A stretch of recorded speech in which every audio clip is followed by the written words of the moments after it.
So this one is called Bone Dance, and it's about seeing a man on an Inishboffin with a horse walking in one direction at nightfall and walking in the opposite direction the following day, going off to do a day's work, and kind of what might happen in the middle. There's a touch of the Night on Mussorgsky's piece of music, Night on Bear Mountain, coming off it as well, if you know that piece of classical music. I discovered classical music as a teenager.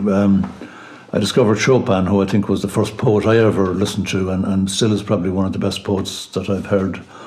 And I was listening to Jimi Hendrix as well at the same time, and Rory Gallagher, but I developed a love of classical music as a teenager, and I'm still only learning a little bit about it. So this one is called Bone Dance. He walks home with the horse at dusk, past derelict houses and fisher dreams, where death is waltzing with hope, swapping partners with life and despair. Dim beauty takes money out for a slow set. The band of skeletons drumming with bones and the skulls of neighbours. After the raffle, history takes to the floor.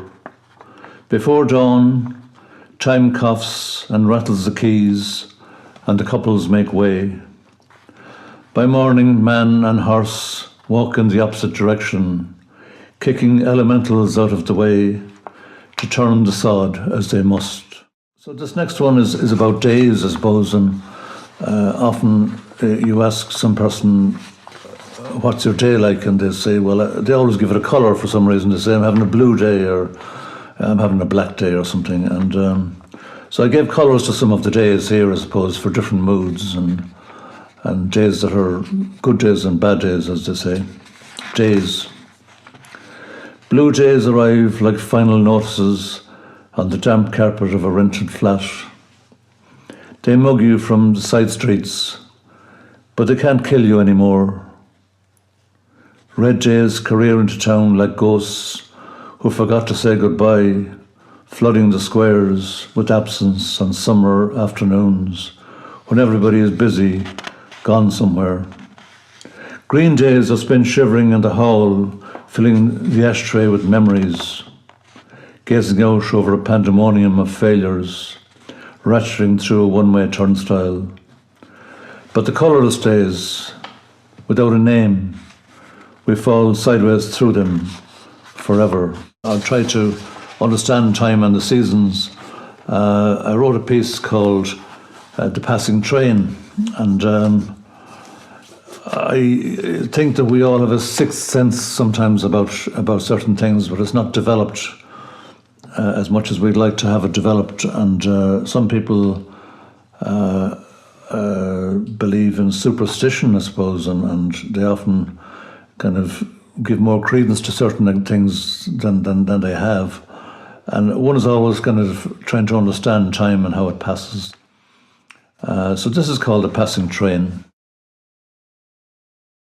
I listen to the crescendo of time passing. It's a noise at night beyond the horizon. By day it flickers past like a fox in a mirror. It has nothing to do with watches or calendars. I devoted this winter to searching for it. The weak sunlight crawling across the floor, its speed between opening and closing curtains. I've watched clouds in the sky gallery hurtling by, and the moon's parade until it falls into the sea. The streetlights turning off as the wind freshens, blinking on again as the breeze dies and frost settles.